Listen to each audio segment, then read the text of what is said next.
Hello, everybody. I'm Del Shores. And I'm Emerson Collins, and you're watching The Del and Emerson Show. Straight talk. Real gay holiday. How was your holiday, Del Shores? It was good. How was yours? I was fine. I mean, for those of y'all not here, it was 115 degrees in the valley this weekend. Los Angeles was Satan's taint. I was so glad that you started with weather, because you always chastise me when I start saying, oh, it's hot, it's this. You go, we're not talking about the weather. That's because you talk about the weather on like a random Tuesday. This was exceptional, and it's relevant to the holiday. See how he treats me, y'all? He just treats me like this. Well, the rest of the time you sound like that granny. How's your hip? Well, it's a bit of a cool spell coming through, which is one of those like, and thank you for watching, goodbye. No, I am becoming that concerned granny today. I was reading, I am obsessed a little bit too much with weather, and I saw, oh, there's a cold front coming into Colorado, and Dale Dickey's doing a movie there, and I text her, I go, did you take your winter coat? Do you have enough warmth? And you know what? Still not interesting. Yeah, I know. Just to me. But for those of you who care, she did. I'm so glad. I worried. I don't worry about Dale Dickey. Well, it was the point of the holiday. My favorite thing from the holiday was those Trump boats that sank in Austin because of weather. See, that was the point. Because the waves got too choppy. Those Trump boat rallies sank. It sort of put a new meaning into the words sinking ship, right? I just love it. I just like, y'all. I mean, not one, like four. I know. Lake Travis too. That's where, Lake Travis is where they have Hippie Hollow, where there's some nudity going on a lot. I went once. I drove from Dallas down to Hippie Hollow. There weren't many people. It was like a random day. But it was a very titillating, exciting experience at the time. I didn't make it back. It was a lot of work. That's like there's that Black's Beach down in San Diego that's a nude beach you can go to here. But it just seems like so much effort to drive for 2.5 hours and you don't know if you're going to see anything worth seeing. When you could just, no, you can't go anywhere. I was just going to say, you can go to a bathhouse up in San Francisco, but you really can't, not yet. Now no, but we talked about San Francisco. When all this comes back, bathhouses on the table, choices.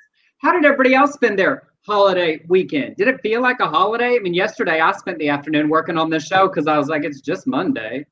The only thing that felt like a holiday to me was I did go over social distance dinner with a couple of friends, which was nice, and I'm getting more comfortable with that. And then all these pictures of people on beaches just like being idiots. That seems like standard. Yeah, it is interesting. I am perpetually terrified. My family, we do not do well with lung issues. If we get bronchitis, we get it forever. I'm like, I don't care if it's been 6 months. I am not lightening up. I still only see the same 7 people that I've been seeing for months safely. I just am not, because getting it now would be more embarrassing. If you got it in March, that's like, oh my gosh, it's like everywhere. We're still figuring out the systems, but get it now and like, well, you were just stupid. Yeah, well. I feel. Oh, wait, Jigs had a comment, said, I used to hang out at Hippie Holler. I was much prettier back then. We should make a group trip. We should plan a group outing post-corona. Yes, no body shaming here. None. All bodies are beautiful. Ken Hartsfield, most people on a nude beach should not be nude ever, even in the shower. Yeah, I mean, we like to joke, and you have joked often, but I tell you what, we've discussed the entertaining commentary, shall we say, that I get on my Instagram for my absurd, bulgy Speedo posts. But I really do. It took me a long time to get to like not caring what people thought. And I wish everyone would feel that way. If you want to be naked by your pool, if you want to find you a safe nude beach to go to, there is something so weirdly freeing about like running naked into the ocean. And yes, it's fun to like looky-loo or whatever, but I really mean the experience of like standing in nature with that last little bit of clothes off. That I don't know if it's like the puritanical Southern Baptist upbringing, that it's like throwing off the last shackles of shame We should all do it. If you don't feel comfortable, don't. But if you do, do it. Celebrate it. Blame your pallywhacker. I'm in running around my house naked, especially during this heat. I just thought, fuck it, you know? But of course, then I stepped on a piece of glass that was somehow got out of a frame and cut my foot. So, Ken, we know you meant no shame. I mean, it's a fun thing to joke about, but I really do. I've done those jokes. Yeah, I've done those jokes in stand-up where I go to clothing optional, and I'm not popular because I keep people going up to people saying it's optional.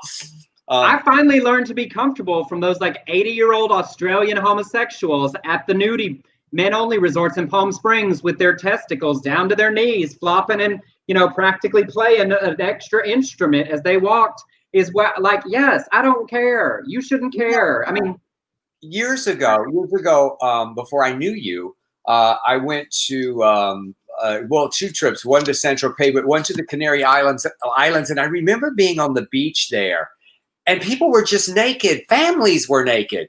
I remember this dad playing catch with his kids, and they're all naked. And I thought, well, this is probably the way it should be. It's like, you know, yeah, it's so shameful here in the United States. You make it less weird from the get-go. It's just never a thing. The other, you know, that was on the plus side of the weekend. The negative side, you saw, I'm sure, that story. For those of you not in California, we had a 7,000-acre fire started by a gender reveal party. Just y'all, nobody cares what your baby's going to be except you. We all smile and nod when people say, oh, we're having and we go, oh, that's so exciting. Nobody cares. You do not need to blow something up. I saw that smoke of this, just this huge smoke of blue smoke. And I'm thinking, oh, well, now we're going to have a story for the kid. You started, your gender reveal party started the biggest fire in the history of whatever. Yeah, you want to talk about being born into shame. I mean, they ought to name it like Arson or Asher or... Asher, that's a good one, because it's kind of hot and it's... Right. Arson's a little much. Arson. I mean, or, you know, a little climate change. This our little daughter. This our little boy. Climate change. This our little boy. Oops, sorry about that. It's like, people are so dumb. Nobody cares. Like, you want to cut a cute cake, that's delightful. But that's it. Those gender reveal parties gotten out of hand. Ted said, you two have little to bitch about. We have 6 chickens aged 19 to 18 months. All are home in online school, plus a grandbaby on the way. I mean, if that isn't a menagerie, Ted, I don't know what is. Ted, I owe you a text. I forgot to text you back. I apologize. No, thanks for saying something. Yes, they do. But they did a great thing. They adopted some kids that needed to be homes, and I just love Ted and Derek. Ken said, name that baby Smokey. Smokey. And then I saw something that went with one of our other stories. It's not really holiday weekend related, but y'all, and remember that story we did about the guys who were pointing guns at their crotches to own the libs for gun safety school? Well, there is a new set of masks for that. I'm sure that same kind of terrified man. Y'all, they are gun holster masks. I'm done. God. Well, you know what? At least have a mask on. I know, I'm not going to say I wish them evil, but if a story comes out about one of those, we will certainly be sharing it. It's like those people that put a handgun in the front of their pants. You were just asking to end up on this show. Yes, absolutely. I mean, I appreciate that they're like cute little patterns. I mean, they're far more, you know, fashionable than I'd have expected. It looks very Christmassy. It looks like someone's wife made it. Uh-huh. Darling, will you make me a mask with a pistol holder, darling? I just make sure it don't point to my temple. All I can tell from those masks is that she hates him. You know one of them's going to do it. She said, absolutely, Earl. I'll get right on that. Uh-huh. Look, you just put it in right here. I saw what you did. I saw what you grabbed that Earl name from the Chicks album. Uh-huh. Absolutely. Yeah. Like, well, but I just can't. I hope we'll get a good story about that. Well, I hope everybody else had a good holiday weekend. What we do here is the LGBTQ news and nonsense. If you're watching on Facebook, on Periscope, on Twitter, on YouTube, hello, how are you? Please share the broadcast with your friends. Don't hide us on your screen like a dirty little secret you need to have erased. after you die.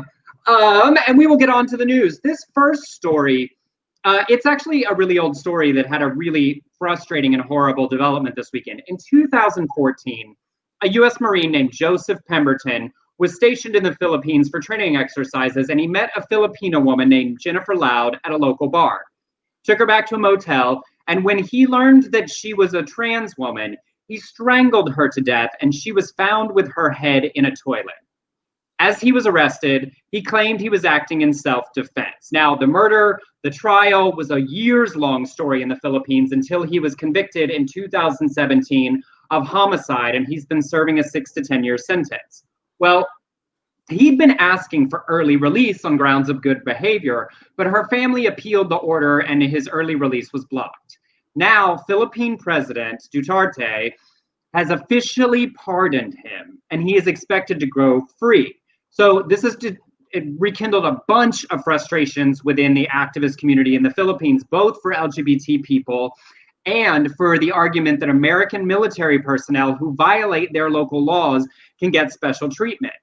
The Philippines as a whole is very LGBT friendly, with a 2014 poll said 73% of Filipinos believe homosexuality should be accepted, but their president is very Trump-like. He's likened, they're compared often in the news. He's had obscene outbursts commonly targeting LGBT people. He previously smeared his election opponents as gay. He joked about conversion therapy, and he claimed that criminals are beyond help because prison turns people gay. So that's the president who overturned this U.S. Marines conviction, chummying up likely to the American military, to the Trump administration. And it's extremely horrifying considering what it is he did and who he did it to. So I wanted to show you Jennifer rather than him so that we can see her. This is the woman, the trans woman, that he murdered 6 years ago upon discovering that she was trans and trying to use trans panic as his defense. And it's really heartbreaking. Where'd you go? I'm sorry, I had to close the window. I told you I had workers next door and they're just starting to bang. Sorry. Oh, they were providing accompaniment to our show. So anyway, that's Jennifer. And it's obviously really frustrating to the Philippine LGBT community, to seeing American military receive special treatment. Because he was imprisoned on a military base there, like by himself. He wasn't even in the local Philippine prison system. So he was already receiving lots of special treatment for being a foreign citizen. But this man murdered a trans woman. It shouldn't matter that he's American. It shouldn't matter that he is military. You violated a local law, and abusing our military and visa relationships to receive special treatment is even more disgusting when we're supposed to be the country fighting for equal rights, equal treatments of marginalized communities around the world. And I mean, not that any murder is less than the other, but the violence of that murder was just so disturbing. I just don't even see how anybody with a heart and soul would say, okay, I'm going to pardon you. You're pardoned. Yeah, because he was already treated, he was charged with homicide, not murder. In their system, that's slightly lower. It's like you can't prove evil intent. So he received multiple levels of concessions for being American, for being a military member, on the way to this 6 to 10 year sentence for murdering this woman. But basically Trump said, nope, fine. And he looks like he's just going to be out. I mean, this military man will be coming back home to the US, I think, rather quickly. It's really frustrating to see that. I hope he has a horrible, horrible life. Yes. All right. And then more, I mean, it's just more anti-trans news. The American Principles Project is running anti-trans ads in battleground state, Michigan, to get voters to oppose Joe Biden and Democratic Senator Gary Peters. Two of the ads feature a man, Kevin Witt, who says that when he was a younger teenager, he felt that he should be a woman, but 17 years later decided he wanted to be a man again. He called gender transition treatments for minors dangerous and irreversible, and claims that Biden and Peters support sterilization. Text over the ad refers viewers to the Senate version of the Equality Act. The third ad alleges that the Equality Act would destroy girls' sports. because it would let trans girls, or as the ad puts it, a competitor who claims to be a girl but was born a boy, compete against cisgender girls in interscholastic sports. These claims are obviously misleading. The Equality Act does not address gender transition procedures or school sports. Sports are governed by state bodies, and college sports by independent organizations. The American Principles Project plans to air the ads in other key swing states in addition to, and in press release, Executive Director Terry Schilling says Biden and his fellow Democrats have pledged to use the power of the federal government to destroy women's sports and push young children into highly experimental and dangerous sex change procedures. And it's just blatant, misleading lies. It's complete and utter bullshit. Yeah, there's clearly a number of groups that want to continue to use marginalized trans people as a wedge issue, to use Biden's declaration that he wants to sign the Equality Act in the first 100 days, to use lots of trans fear-mongering and bigoted false information. So we just want to really be aware and watch how these groups are using parts of our community and false information, false statistic, false facts. That's just a lie, not a false fact. Whatever. But as wedge issues against our candidates, we want to defend both the candidates and the trans community when these issues are tried to be used in this way. Now, somebody just brought up a comment we have to discuss because it was very. Did you just turn on your light for the first time? Yes, I did. You spent all this time worried about those sunflowers are real in the background and forget to turn on your light. I just don't get it. We can talk about the weather, but you can't remember to get your set correct. Look at the change. Doesn't he look better, y'all? That's without it. That's with it bright. That's with it with the. No, that's cold. I told you never use that cold. Right. That's the one you say makes me warm and sweet. The warmer. Wait, okay. Did you see this afternoon? They are liquidating Lubys and Fuddruckers, a Texas institution. Who's going to ask you want gravy on that? Y'all, the Luann platter was so important to my development. My grandfather, when we would go to town, we always went to Lubys for a Luann platter. And you know why I loved it? Because Jell-O counted as a salad. Yes. Oh my God. You have no idea, Emerson. Well, you do have an idea because that was our go-to place after Sunday. We just loved Lubys and their chicken fried steak with that gravy. And I'm so sad. Do you remember when we were in Shreveport and you and me? Was it Shreveport? I think it was you and me and John Pafford. We all went to Lubys. I don't remember that specific instance. I've been so many times. Oh my God. Poor Lubys, though, they went through that thing like a decade ago where there kept being shootings at Lubys in Dallas, Fort Worth. There were like shootings at multiple Lubys. I was like, y'all, it's cafeteria, play nice. Is there anything we can do? I mean, at this point, no. It's like whenever people mourn a restaurant that's closing, they're like, oh, I love that place. My answer is always not enough to keep it open. I mean, but we're not there, Emerson. And it makes me sad because there was a Lubys right by my friends Patrick and Kevin where we stay in Dallas, and I never went. I should have gone. Oh, well, yes. Well, we had some good times. Well, thanks for bringing the room down. I mean, I don't even know if I could finish the show now that I know. Murdered people. Who said that? You should have waited till the end of the show to tell us. All right. Well, I've been thinking about something. We've talked a lot, right? I'm tired. I don't feel like, for me personally, just squares on social media is doing anything. Twitter's not changing. It hasn't changed anyone's mind in a decade on anything. So I've been trying to think about what we can do that's actually active contribution for the election in November, right? So we're going to, every show or every week, introduce you to a campaign that's really important. So I'm choosing to focus on that we need to flip the Senate, right? So every week we're going to introduce you to somebody else. So for today's episode, I want to introduce everyone. And of course, some of you will know these people, but I wanted to give us as a community something to focus on each week. Contribute to their campaign if you can. Post about them, learn about them, share about them.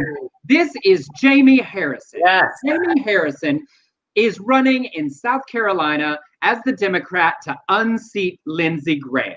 He is the 44-year-old former South Carolina state senator and former chair of the state's Democratic Party. He is the son of a single teenage mom Raised by his grandparents in Orangeburg, South Carolina, he overcame the challenges of grinding poverty with the help of teachers and mentors and went from a mobile home to Yale University and Georgetown Law. On his website, it says he never forgot who he was or where he came from.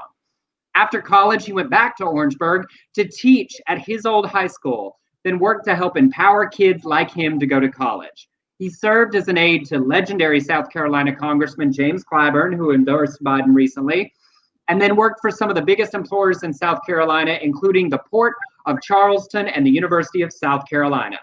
In 2013, he was elected as the first African-American chair of the South Carolina Democratic Party, which he held until 2017.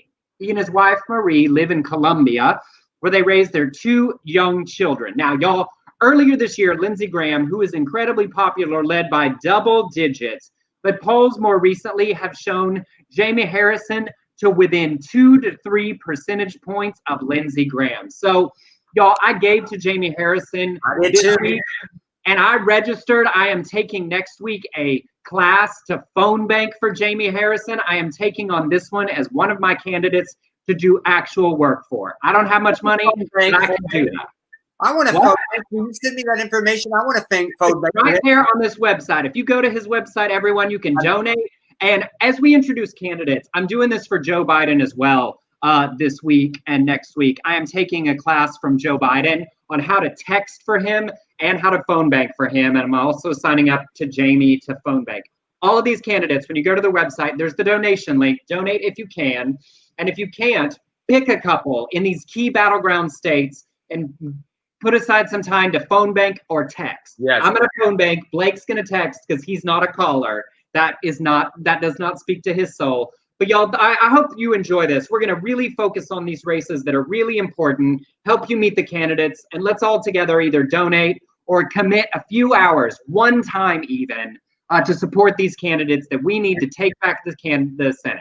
I tell you, when I phone banked for Mike Espy in Mississippi in the midterms, it was one of the most rewarding days that I spend down there. I was actually down there, but it's really great. And look, if you phone bank in the southern state, you can get some good stories from those old Southern Democrats. They will tell you some shit. So yes.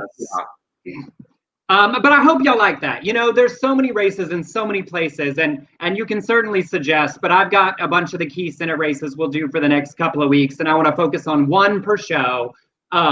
The races that we need to either defend or the ones that we have an opportunity, because we want Joe to win, and that's important, and we should all be doing that. And if we can swing the Senate, then it's far more likely that the things that we want to do can then be achieved. I love it, Emerson. I love this. I spent all afternoon, getting a bunch of information. I'm really excited because we've talked about, right? What can we do, right? That's really doing. I am disillusioned with social media. It's bad for my mental health to watch Twitter, people scream at them. So this is what I'm doing in my real world to contribute my actual time and energy. And I hope you all will find the ones of these you like and join us in that. Well, I tell you, I've been after Lindsey Graham for a long time, and I have to say, I think I told you this, that I got called out on social media because on Twitter I was calling him Miss Lindsay all the time and putting Pity Pat Graham with a wig like Pity Pat from Gone with the Wind, and I said I'm not doing that anymore. I heard you. I'm only calling him Sugar Britches Graham from now on, and I'm giving to Jamie Harrison. That's my pledge. It's like, and of course, like, look, I've given you a hard time about that, and but it's not really about that. It's that I am finding, our world as it is right now, I'm no longer enjoying the stuff that used to be funny to me, and that's not a judgment of anybody else. Blake and I were talking about it earlier, like laughing at Trump with the thing flying out of his nose yesterday. Like, I get why that's amusing and releases steam for people. It's just not doing that for me anymore. So these are just little concrete steps I can take. And so I wanted to share them with y'all. And, we as our little community can find some people and do some good in addition to laughing at them.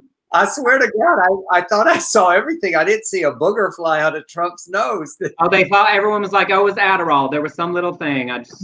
Oh my God! All right, well, let's move on. Rolling on to other good work. Yeah, on to good candidates. Out Pennsylvania Rep Malcolm Kenyatta was just a part of the DNC keynote with his fiance. Last week, he gave an impressive speech shaming Republican lawmakers for backing legislation making it more difficult to vote. His speech on the House floor railed against an amendment as an attack on ballot access. It allows only brief periods of requesting mail-in ballots and eliminates drop boxes for ballots in Pennsylvania. He said this actually should not be a contentious issue. It should be a bipartisan issue to allow every Pennsylvanian to have access to their fundamental right to vote. But what this amendment does is make the process inaccessible for Pennsylvanians. And unfortunately, it has been driven by national politics, driven by a president that wants to make people feel, and then they start booing. So he says, unfortunately, it's been driven by a president that wants to make people feel, and you can boo if you want, that's okay. Maybe I'm not allowed to talk about it, but if anyone has 2 eyes and 2 ears, they know why this amendment is being moved. Yes. Amen. I love it. I love him. You know, I didn't know much about him before doing the research for him speaking at the DNC and seeing his fiance. And he's in Pennsylvania, which is also where Brian Sims is. So we've got several powerhouse out representatives taking people to task. And that gerrymandering, ballot access is the stuff that makes my brain bleed, because that's the stuff that shows the kind of Republicans that it isn't about making an America for all Americans. You know, if you want to argue economic ideas, if you want to argue you know, how we function as a society, that is one thing. But when you make it harder for people to vote, when you want to make it your district so that you can never lose, that's not about democracy. And I can't believe anything you have to say after that. So good for him saying that's right. And it's the way that Brian Kemp stole Georgia from Stacey Abrams is all of that bullshit. So. Yep. Although we're going to get to, because of all that nonsense, it's not this week, but I today in my deep dive on all the Senate races, both of those Georgia races are getting interesting. So we'll get to them. Sure. Now you don't have WoW Presents Plus, right? You haven't watched Canada's Drag Race. No. Well, y'all, this is about to be a spoiler. If you plan to watch Canada's Drag Race, the season that just aired, but I did want to share this because I absolutely loved the season. I thought the queens were amazing. And so last week they crowned their queen, and I want you to see her because, wait, where is she? Oh, there she is. Priyanka was crowned the first queen of Canada's Drag Race. She is hysterical. She's a Toronto queen. She's a former children's TV show host. She quit her job hosting a daytime kids TV show to go do Drag Race. And she was wearing the first ever lehenga, the traditional garb she was wearing, and the first Indo-Caribbean queen, the first queen of Indian heritage. She said, before the finale aired, I want to represent my people, and I want people to know that drag can just be the thing that you're meant to do. No matter how many years you do it for, if you're meant to do it, that's what you need to do with your life.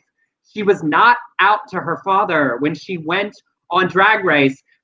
Her dad thought Priyanka was just his girlfriend, like the name of his girlfriend. He has since come out, but so it's very exciting. The show is great. If you didn't see it, I encourage you to watch it. The Belgium Drag Race premieres in September. I am loving International Drag Race so much. How do we get WoW? Is it? Do you just call your? It's just an app. It's only $3.99 a month. It's one of the cheap ones. So like you can get it on your TV. You just get the WoW Presents app. Wow. $4 a month, and the stuff stays up there.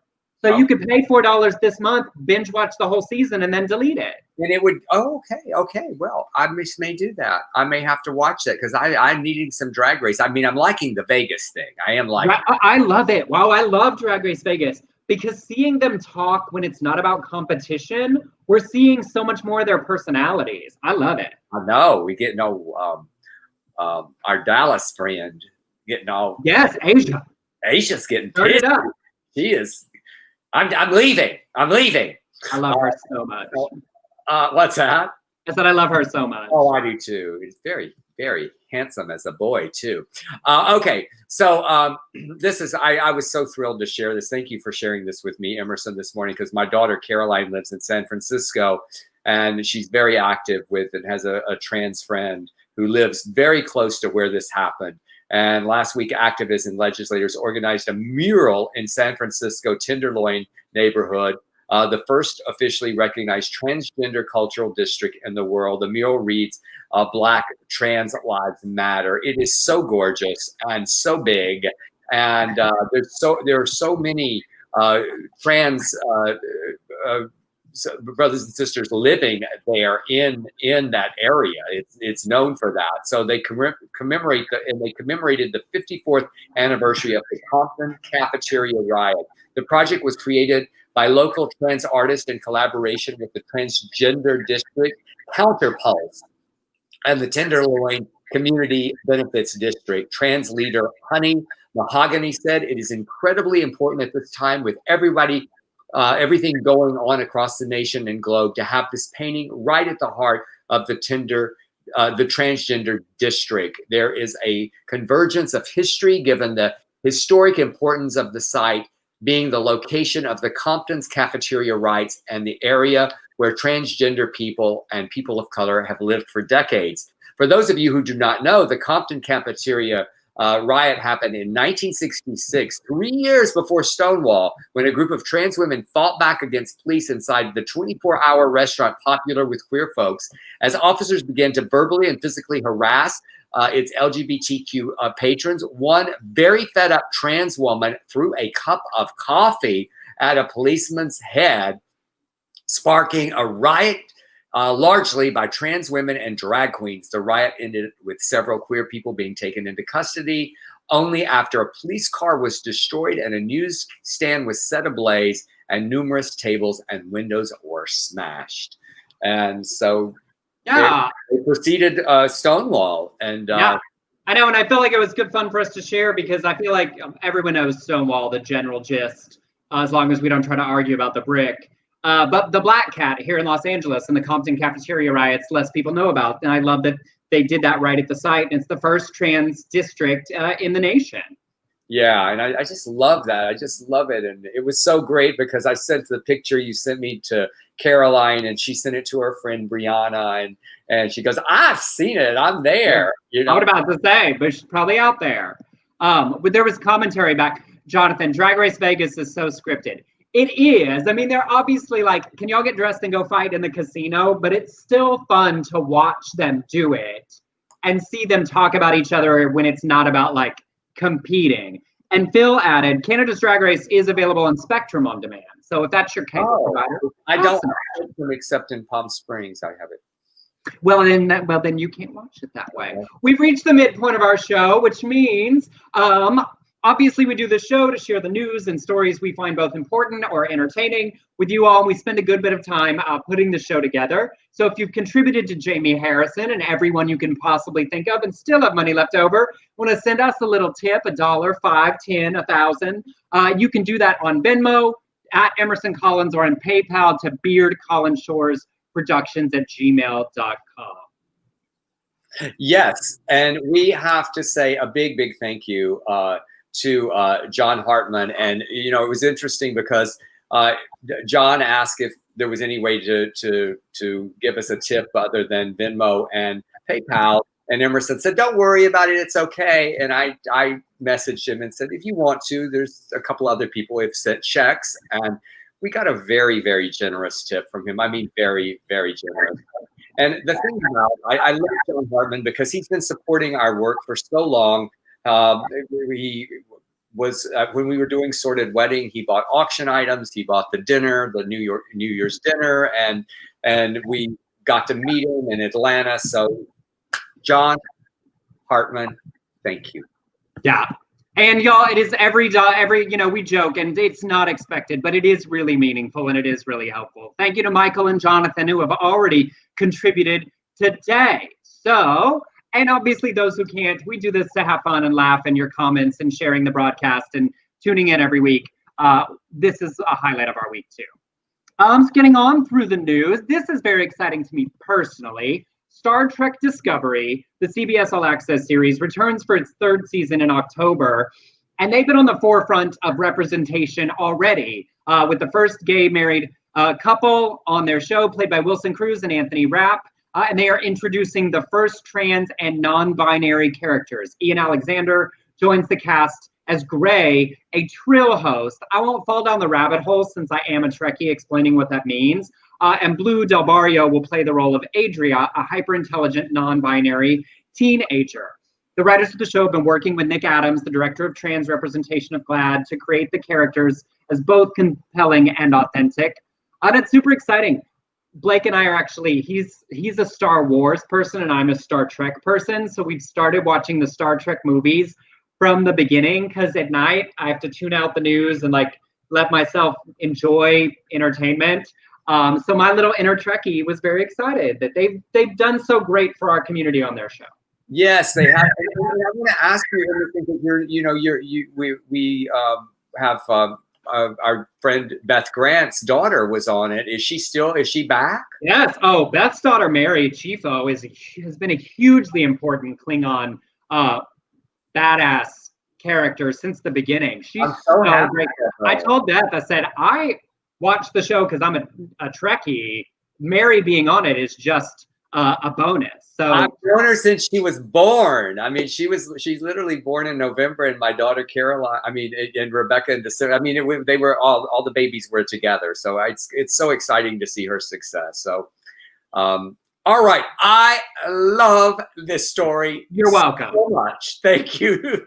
Now you saw my note in the middle of this story. I say it often, but when Emerson says we work really hard on this show, I show up. I show up on Tuesdays and Fridays. Emerson works really, really hard on this show. So anyway, this is a great story. Bill Edgar trained to be a private investigator. And this is set in Australia, by the way, so I'll butcher the accent. But he's found a new career as a professional, are you ready? Coffin Confessor. So people hire him before they die to do things after they die.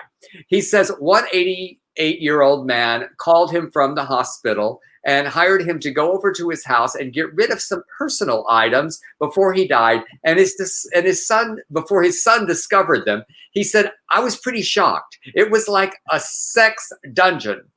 Edgar said he has destroyed everything from sex toys to drugs to pornography. And for funerals, Edgar says people will often hire him to ensure their final wishes are fully carried out by their family members who fear they may not otherwise abide. So several women have asked him to make sure that they are buried in sexy lingerie. Many others have asked that he slip their cell phones into their coffins before they are laid to rest. I guess in case they, have a call to make. Need to get a call. Text. Maybe I'll get a text. One deceased asked Edgar to interrupt their funeral service by telling the priest to shut up. I love that so much. He had to stand up in the funeral and say, shut up. Another asked him to go to their wake and inform his brother that he had been sleeping with his wife for 6 years. So we I'm sorry. You crack me up with these stories. I love him so much. I do too. I just love that he's made a career out of this. So we want to ask you guys, what would you need to have a coffin confessor do? I mean, just us, y'all. It's just us. Y'all tell us what you would have, either because it'd be embarrassing or what you would want them to do or say at their funeral. Please tell us and I'll tell you mine. Okay. So the most entertaining request was from a man who asked him to go to his funeral, walk up to the microphone, and tell everyone that their best mate was gay and the lover was in the audience. Edgar did it and says, they took offense to it, but there was a number there. There's a number that already knew. The bikies were a bit upset. But to be honest, the true friends already knew and said, we don't care. The lover did come and speak to me about a week later, top block. So as far as Edgar knows, he is the first and only coffin confessor in the world. He recently inked a deal with a film producer for a movie or a drama series about being a coffin confessor. It is so fucking great. I mean, like this show, it's just like the comedy version of 6 Feet Under. It's like, it's like that show. I would watch this shit out of this show. Endless stories. Endless. But also, wait, here's my question. So he stood up there and said, by the way, your friend's gay and the lover's here in the audience. Now, he didn't meet the lover till a week later, which means the lover sat there silently while everyone went. Everybody's looking, wondering whom it is. Not me. Not me. Who is it? Who is it? Who is it? Who is it? Mate? I hope he also told the lover this was going to happen. Just like to warn him? I don't Yeah, know. like, by the way, I'm going to out myself at my funeral because you know what? I just can't bring it. I just can't bring myself to do it. So once I'm gone. Okay, have you thought about yours? What would you have the Coffin Confessor do? Okay, mine's not that scandalous, but I do have a job that I would hire him for. You know, I've joked for years that I have a list of people not allowed to speak at my funeral because they would make my death about them. What I would do is I would send the Coffin Confessor to my wake, and he would have a 5-minute timer. Oh, that's all cool. my friends who like to tell stories. I'm not naming any names. I'm just saying that I know entirely too many that might get up and do it, you know, a tight 30 about how the first time they met me, and then it just becomes this story about them. You're saying that I need to start. I'm saying you, Justin Martindale, Scott Nevins, like the parade of stand-up comedy at my funeral. No, if I die before y'all, it's about me.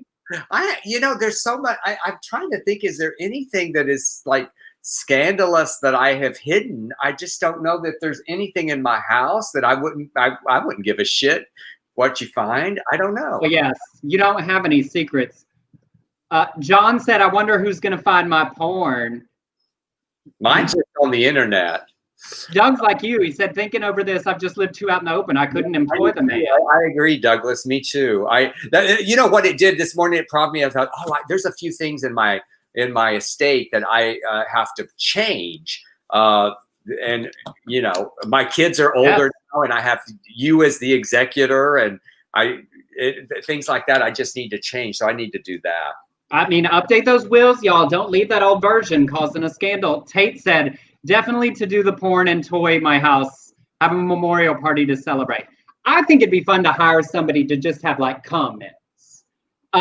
Like I would give him very specific scripts. I think I said, okay, now when Justin's talking, say, now don't tell about this, and say, and now if this person starts to mention this, tell them, back on track. I think I would just make them at least drag Leslie Jordan to make him show up.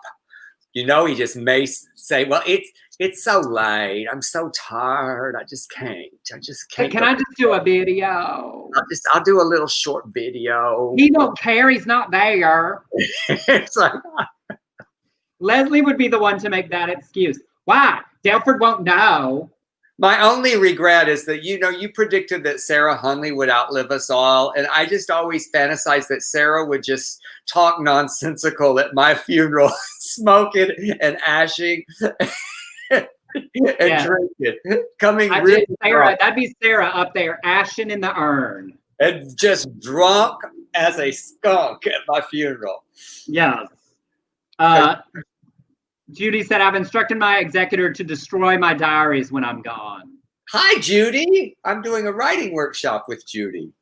I see. Interesting. I wrote diaries as a kid, and I was such a pretentious early adolescent that I kept trying to write journals as if one day they were going to get discovered. Oh, so you were like wanting them published after your death. Like I was like, oh, this isn't just like random nonsense. It's like, today I can, but I only ever wrote like 3 entries and then got bored. All right, well, that was fun. I enjoyed that, y'all. Jig said, dress me up like Edna Turnblad.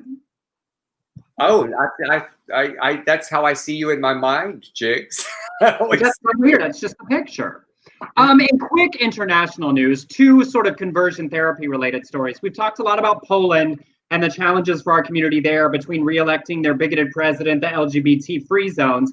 Well, now Polish Catholic bishops have laid out a 27-page document for the creation of clinics that would help LGBTQ people realize their sexuality is a symptom of wounds on various levels of their personality and would help those who wish to regain a healthy identity and spiritual harmony.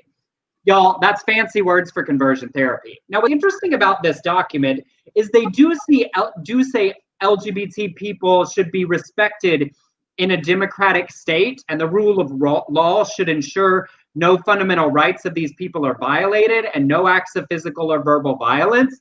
So they like want to treat us well while they change us. So like, I guess like weird like progress, terrible idea.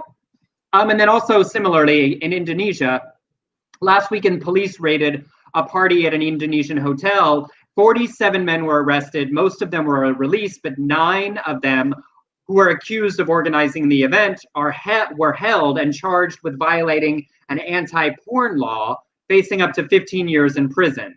Homosexuality isn't illegal in most of Indonesia, but there's been a huge crackdown in the past few years, and members of their parliament have drafted a bill that would require LGBTQ people to go through a treatment at a government-approved rehab clinic, code for conversion therapy. So really paying attention to our international brothers and sisters in places where it's not technically illegal, but they seem to be ramping up conversion therapy as a solution for getting rid of their LGBTQ. It's sort of masking that we love you, and it's just that you're not normal, and your lifestyle is not according to God's will, and you want, you know, these wounds healed. I don't. And reminds me, like back to Canada's Drag Race, of that married couple who are in Canada because of the persecution they were facing in Indonesia. So, I was just thinking about the Underground Railroad helped them. Absolutely. So, all right. So a federal judge has denied the Trump administration's request to dismiss a lawsuit filed by 2 former U.S. military cadets against the military's inconsistent policies prohibiting people living with HIV from signing up for service. The lawsuit alleges that the Department of Defense policies on HIV positive recruits are outdated, arbitrary, and violate the Fifth Amendment's guarantees to due process. Both men were discharged after testing positive for HIV, even though their superior officers and military healthcare providers thought they could continue serving without special accommodations for their health. Military policy bars people living with HIV from commissioning as officers, joining the military, or serving in combat zones. Judge Richard Bennett refused to grant the Trump administration's request to dismiss all charges, writing, "There is simply no basis to hold that officers must be free from HIV, even if they are physically capable of service and would otherwise be able to deploy. The military's policy of withholding officers' commissions from HIV-positive service members render those service members second-class citizens. That is precisely what the Equal Protection Clause forbids." So there you have it, Richard Grinnell. I love seeing the administration's attempt to be bigoted continuously slapped down by judges. Like, this isn't a win in this case yet either, but it's bonkers. It's like the trans ban. Like, people want to serve in the military, and you can serve with many other chronic conditions in the military that require medications. And people living with HIV now, it is a manageable chronic condition. And so it's just contributing to stigma, a lack of education and understanding. And people living with HIV or trans people or anyone who actively wants to serve in our military, let them. Yeah. I don't. Let the people who want to go. Right. It's like being bigoted just to be bigoted. I'm sure, you know, diabetics, anybody else that is being treated for something, I'm sure that it's not the same. It is not the same. So it is absolutely discrimination. So good for this. Thank you, Judge Richard. When I love that he thinks they're going to win. So like, yay, onward we go. Yeah. All right, this next one.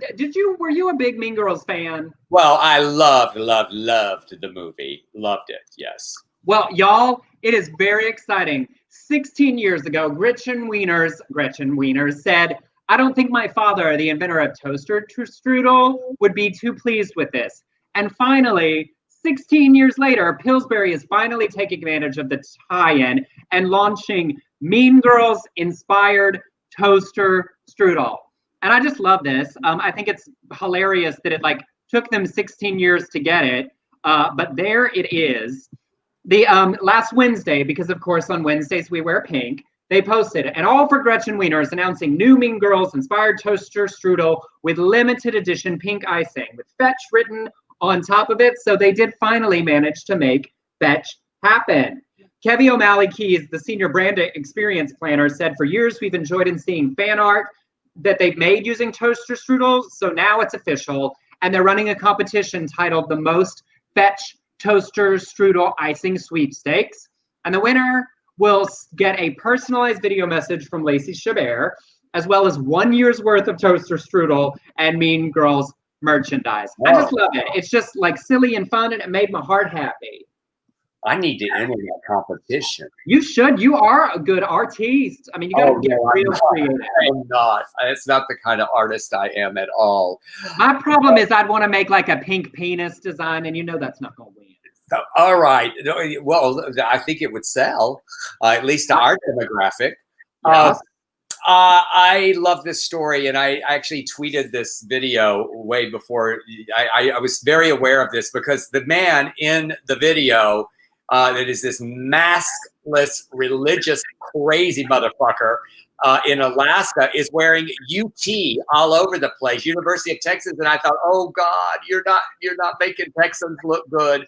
So he's at Walmart in Anchorage, Alaska, and was asked to leave the store for not wearing a mask, and he lost it.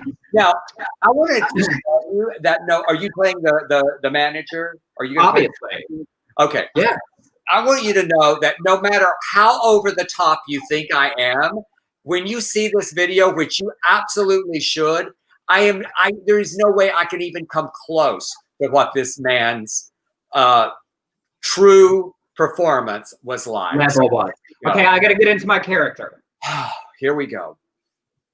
Get back on your highway to hell and get out of a godly man's face. By your very blunt ignorance, you don't have the ability to even come with your own fucking ideas. You have not established authority to tell me to leave. Go get your manager. You have 4 managers right here. Please leave. Are you exercising your right as a private company to take away my rights? Are you refusing my service? Why don't you say we refuse your service? Sir, you do not need to yell. I choose to yell, and you cannot stop me! Bye. Please turn to your service of Satan and your ignorant belief that you are right! That's cool, bye! I have the right to life, liberty, and the pursuit of happiness. My happiness is best served by standing in your face and saying you're a fool and wrong and have no authority over me! Have a good day! Y'all, that's just... I don't know how that was for everyone else, but you annoyed me. So, like, that man was a lot. But Emerson, it doesn't even stop there. I know. I just got tired of translating. Oh, Lord, the neighbors are coming to see what's going on.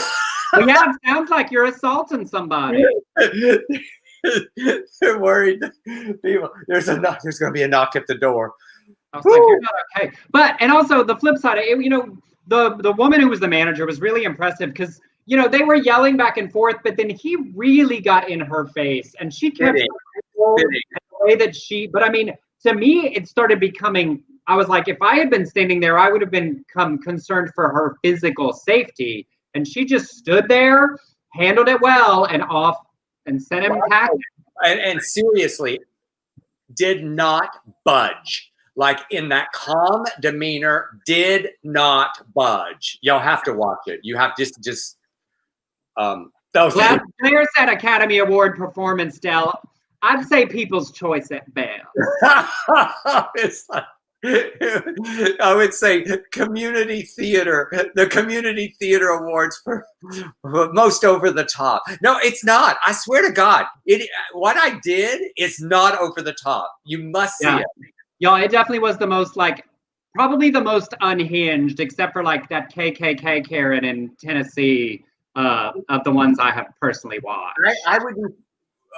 I was going to say afeared. I would be afeared for him to get behind the wheel after that. Seriously, he was so upset. Yeah, a little road ragey. All right, much lighter fun things as we get to the end of the show.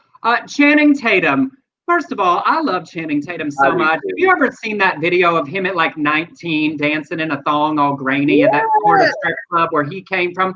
I just love that he came from the world of male erotic dancing and did all these things with his life and is not ashamed of it and celebrates it and made a whole bunch of movies about it. I just love that kind of like owning who you are and where you come from.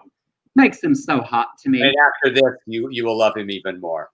Well, he recently told his millions of Instagram followers that things got a little weird for me in quarantine and shared this photo of himself dressed as a fairy reading a children's book to a bunch of unicorns. Now, y'all, I'm a fairy, and I'm just that kind of fairy does it for me. I am not going to lie.